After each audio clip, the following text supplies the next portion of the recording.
Alors bonjour, je voudrais commencer d'entrée de jeu en revenant sur l'interpellation qui vient d'avoir lieu avec le ministre de la Santé, Christian Dubé, sur la place du privé en santé. C'est un exercice d'équilibriste assez périlleux que semble avoir voulu entreprendre le ministre Dubé. On sait que le parti de la coalition Avenir Québec se fait le chantre du privé en santé comme collaborateur au service public. On a évoqué que les mini-hôpitaux privés allaient pouvoir soutenir le système public. On a dit également que ces CMS qui font des chirurgies, il fallait augmenter le nombre de chirurgies qu'ils peuvent pratiquer. On a ajouté 20 chirurgies différentes qu'ils peuvent pratiquer. Tout cela, évidemment, en drainant les services ou les ressources du service public. Et même pendant l'interpellation, alors que le ministre disait, main sur le cœur, vouloir se sevrer du privé dans la santé, sa collègue députée de Saint-François en faisait encore l'apologie. Il a même accueillir avec beaucoup d'ouverture les propositions qui ont été faites par le Collège des médecins hier, mais il évite de répondre à plusieurs des questions qui sont posées, à savoir comment on va ralentir la transition des médecins du public vers le privé. Alors, il a en poche depuis déjà 6 mois, un règlement qu'il n'applique pas pour justement juguler ce transfert qui est historique et qui est exceptionnel aussi dans toutes les juridictions canadiennes. Et finalement, la question de savoir si le projet des mini-hôpitaux est mis au rencard, comme le demande le Collège des médecins, il évite également soigneusement d'y répondre. On voit que le gouvernement improvise là-dedans, comme il le fait en immigration, par exemple, en ouvrant les vannes de l'immigration permanente, puis en ne se souciant pas de l'immigration temporaire, puis on se surprend que ça crée des effets là, en matière de services publics et puis de logement. On a eu la même chose pour les infirmières. On est passé de 260 millions de dollars à 2 milliards de dollars pour les agences privées pour ensuite dire il faudrait agir. Puis là, on a adopté un projet de loi. On a adopté un projet de loi 96 sur la langue en disant ça va régler la question du déclin de la langue française. 6 mois plus tard, on créait un comité en disant il faut vraiment agir là, sur la langue française. Puis on a toujours refusé de regarder l'application de la loi 101 au cégep. On est en train de revivre là, la même chose dans le domaine de la santé. Ça sent l'improvisation à plein nez et tout est remis au dépôt d'un projet de loi dont on sait qu'il parlera du transfert des ressources du public au privé. Là, on parle des médecins, mais ça pourra aussi être beaucoup plus large. Je pense qu'on est déjà en consultation, semble-t-il. Le ministre semble vouloir des idées pour pouvoir agir. On est encore en réaction plutôt qu'être dans l'action préventive. C'est la caractéristique fondamentale de ce gouvernement.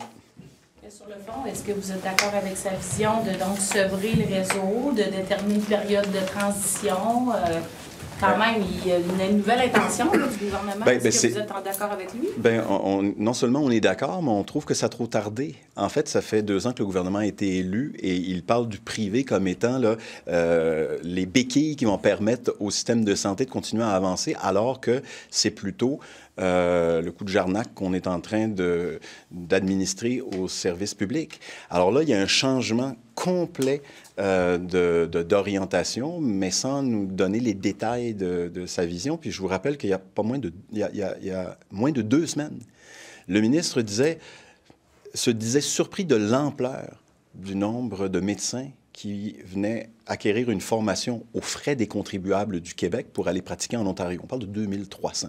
Je suis surpris. Je ne sais pas encore ce que je vais faire. On avait pensé d'adopter un projet de loi il y a 2 ans, il y a 1 an, lorsqu'on a étudié le projet de loi 15. Finalement, on a mis ça de côté. Là, on commence à y réfléchir. Et là, soudainement, aujourd'hui, là, on est passé la réflexion, on va déposer un projet de loi. Est-ce qu'il est écrit, ce projet de loi-là? J'en doute beaucoup. C'est comme si aujourd'hui, on avait décidé que peut-être une bonne idée. Ça me fait étrangement penser à Jean-François Roberge lorsqu'il nous dit « Je suis ici en commission, là, en point de presse pour vous dire qu'on a commencé à réfléchir à quelque chose puis qu'on va vous revenir éventuellement avec un plan de match. » Ça semble être ça. On n'avait pas le choix de faire appel au privé pour sortir rapidement de la pandémie, faire des chirurgies. On n'aurait pas laissé des gens comme ça souffrir et attendre pendant des années. Est-ce qu'il n'y a pas un point valide? En fait, ça, c'est amusant parce que, évidemment, on n'a pas le droit de répliquer pendant le débat. À l'époque, on menait la vie dure aux infirmières du service public.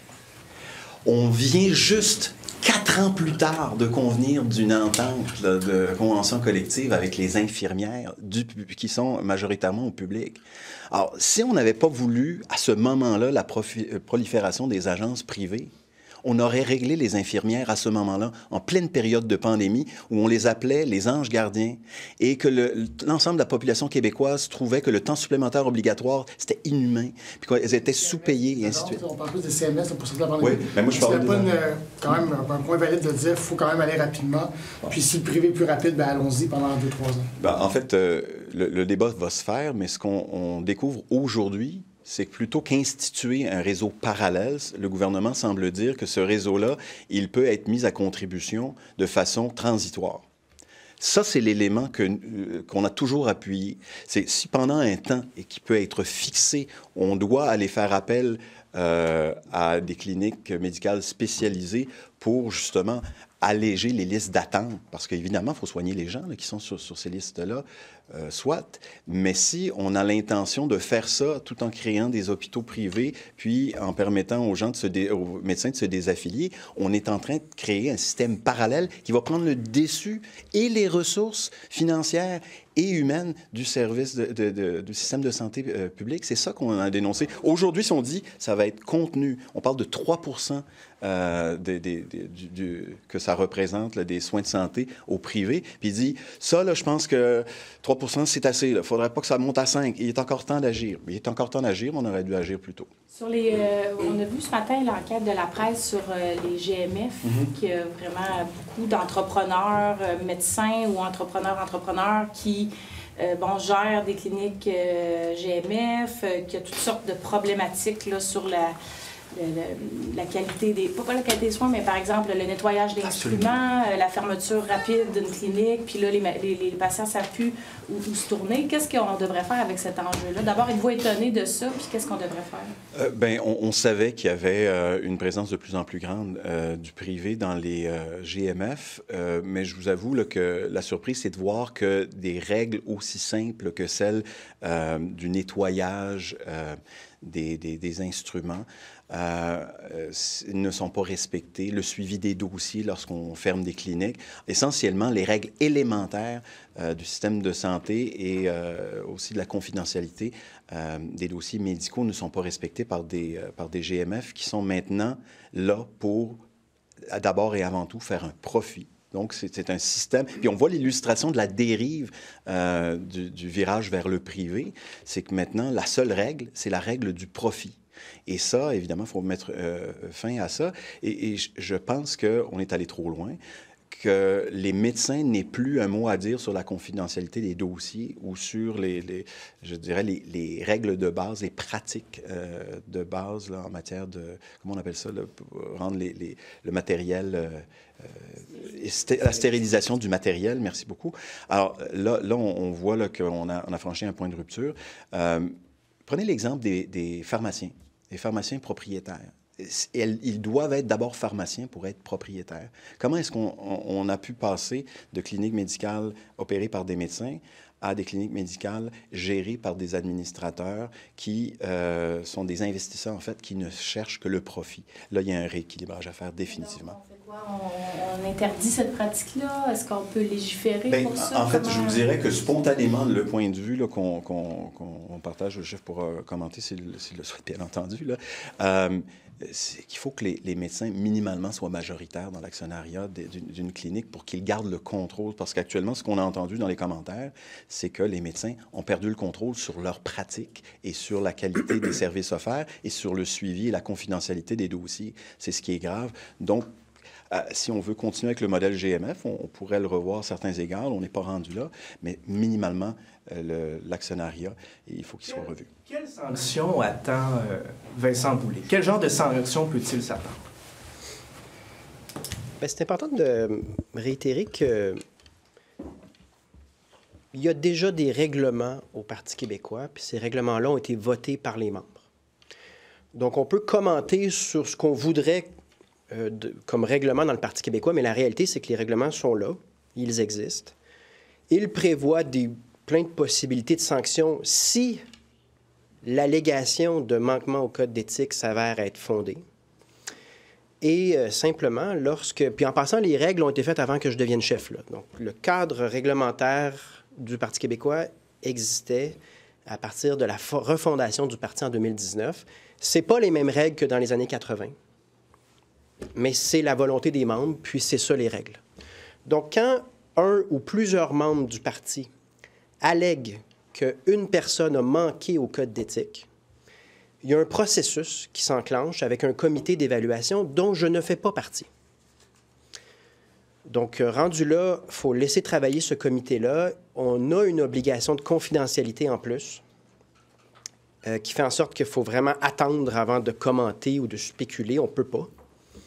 Il y a une chose qui est publique puis qui me semble claire, par contre, c'est que le droit d'avoir un point de vue divergent au Parti québécois, il est clair. Et aller voir les lettres ouvertes de la personne en question qui est visée par des allégations de manquement au code d'éthique, cette personne-là a publié un grand nombre de lettres qui contredit le parti. Même chose sur ses médias sociaux, puis il ne s'est jamais rien passé, là. Il n'y a jamais eu de réaction. Donc, on n'est pas devant, contrairement à ce que j'ai pu entendre, là, on n'est pas devant un débat sur la divergence de point de vue, on est devant un débat sur des manquements allégués soit au code d'éthique ou soit des règles spécifiques lorsqu'on siège sur la commission politique. Puis ça, bien, il faut qu'il y ait des gens qui l'évaluent, puis c'est pas moi. Puis, avec ce processus-là, le droit à la dissension au sein du parti, vous êtes à l'aise avec le processus en place? Je suis à l'aise avec des règles qui ont été votées par les membres, puis des règles qui s'appliquent. Donc là, est-ce qu'il y a lieu d'appliquer la règle ou pas, puis c'est quoi l'interprétation qui en sera faite? On va le savoir.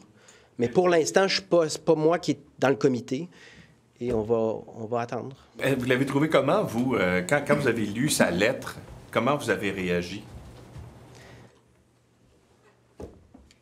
J'ai pas vraiment réagi. Puis il n'y a personne qui a réagi à la lettre. Bien, là, il doit y avoir quelqu'un qui a réagi. Il y a une enquête sur l'éthique. Je ne peux pas commenter. Je peux pas... On fait à quoi, là, précisément? C'est ça. Il est confidentiel, le processus. Si la personne visée veut donner plein d'entrevues, puis les documents se mettent à couler, moi, je ne le contrôle pas, ça. Mais moi, est-ce que, comme chef, qui en plus n'est même pas impliqué, là, c'est pas moi qui est sur le comité, est-ce que je peux commencer à commenter puis à spéculer? Un processus confidentiel implique qu'on attende que le processus soit suivi, puis là, bien, ce sera plus clair, mais pour l'instant, je... Dans ce qui est écrit par M. Blais. Pardon? Qu'est-ce qui déplaît au parti dans ce qui est écrit par M. Blais? À nouveau, il a écrit plusieurs lettres, puis le parti n'a jamais réagi. C'est pas ça l'enjeu. L'enjeu est celui d'allégations par des membres de bris de loyauté et de bris de principes d'éthique dans le code d'éthique et de bris de certaines règles applicables spécifiquement à la commission politique. Est-ce que ces allégations sont fondées ou non? On va les laisser faire le travail, puis on va le savoir.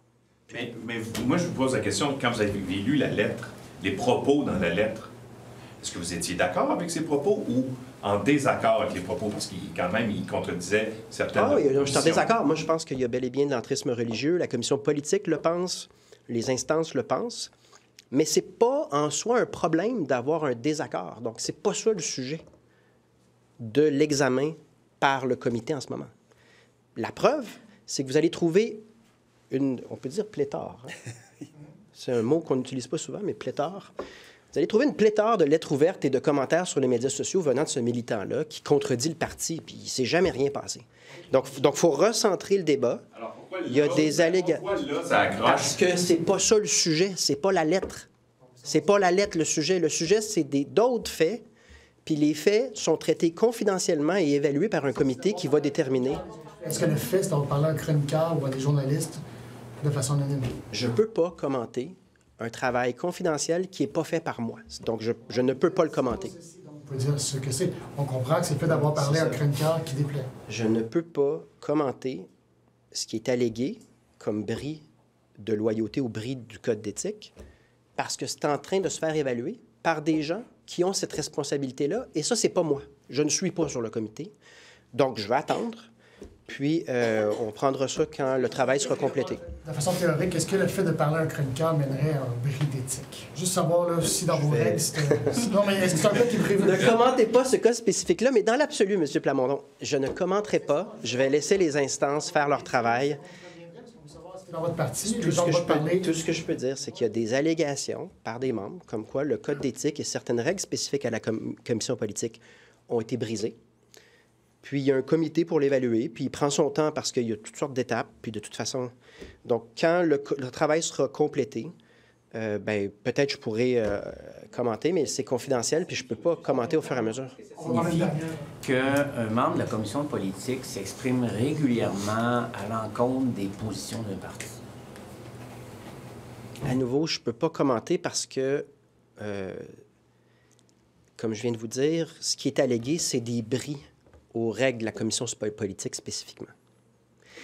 Donc, c'est un processus confidentiel. Non, je ne suis pas intervenu, puis on me demande aussi de ne pas intervenir à juste titre. Ce n'est pas ma responsabilité, puis ce n'est pas moi. C'est vraiment, il y a des règles. Elles sont votées depuis 4 ans. Elles sont différentes du PQ des années 80. Donc, peut-être que des gens qui ont connu le PQ des années 80 voient des règles qui n'existaient pas à l'époque, mais elles sont légitimes, démocratiques et elles s'appliquent. Donc, on va laisser... Ça donne l'impression que vous muselez des gens qui n'ont pas le même avis que vous ou le parti. Je ne sais pas de quelle impression vous parlez, mais la réalité, c'est que si vous faites le travail de regarder le nombre de lettres ouvertes et de commentaires sur les médias sociaux venant de ce militant-là dans les dernières années, clairement, jamais le parti a réagi en raison d'une divergence d'opinion dans une lettre. Par contre, il y a d'autres éléments qui sont allégués, puis qui sont sous étude, qui pourraient, c'est allégué que ce serait un bris du code d'éthique ou de certaines règles. On va les laisser faire leur travail. Vous êtes sur la commission politique, M. Arsenault? Vous êtes sur la commission politique. Est-ce que ce membre-là devrait être exclu de cette commission-là? Écoutez, je ne suis pas non plus sur le comité qui évalue cette question-là. Bien, écoutez, moi, je ne vais pas moi-même aller à l'encontre de notre code d'éthique puis révéler ce qui se tient dans les rencontres confidentielles de la commission politique. Il dit à la commission politique, on brise l'éthique. Bien, écoutez, moi, ma règle, c'est lorsqu'on a un comité qui se réunit pour discuter des politiques du PQ. Non, c'est pas une rencontre publique. Je ne vais pas révéler ces contenus-là. Américaine, qu'est-ce que vous allez surveiller? Évidemment, là, tout le monde parle de protectionnisme, puis ça inquiète. Est-ce que ça vous inquiète aussi? Notre approche au Parti québécois, c'est de penser à l'avenir du Québec. Puis l'avenir du Québec passe par le respect des choix démocratiques des autres pays avec lesquels on a des relations. Dans le cas des États-Unis, avec lesquels on a des relations très importantes. Donc, les Américains vont faire un choix démocratique. On ne sait pas lequel, puis on n'est même pas non plus capable de dire qu'est-ce que ça va donner comme gouvernement par la suite. Quelle est la responsabilité de ceux qui ont à cœur le Québec, de mon point de vue? C'est de laisser les Américains faire leur choix sans commenter, sans présumer, avec comme objectif de maintenir une relation de collaboration dans le respect des choix démocratiques des autres. Mais est-ce que la crainte d'un plus grand protectionnisme en regard des échanges commerciaux avec le Canada et le Québec, incidemment, est fondée selon vous? Je ne présume pas ni du résultat de l'élection, ni des politiques, comment ça va se traduire concrètement, dépendamment du choix. Tous les deux, là, en termes de commerce extérieur? Mon école, c'est de ne pas commenter, laisser les Américains faire leur choix. Et quand on sera confronté à un gouvernement ou l'autre, une formation ou l'autre qui forme le gouvernement et qui nous arrive avec une volonté, bien là, on pourra embarquer, mais dans un mode où on aura été sans faille et respectueux de leur processus avant qu'ils fassent leur choix. Si on intervient, puis évidemment, j'ai en tête un Québec-pays, là. Un Québec-pays n'interviendra pas dans les élections des autres pays parce qu'on aura à cœur notre diplomatie, puis la diplomatie, ça passe par le respect du choix des autres. Merci beaucoup.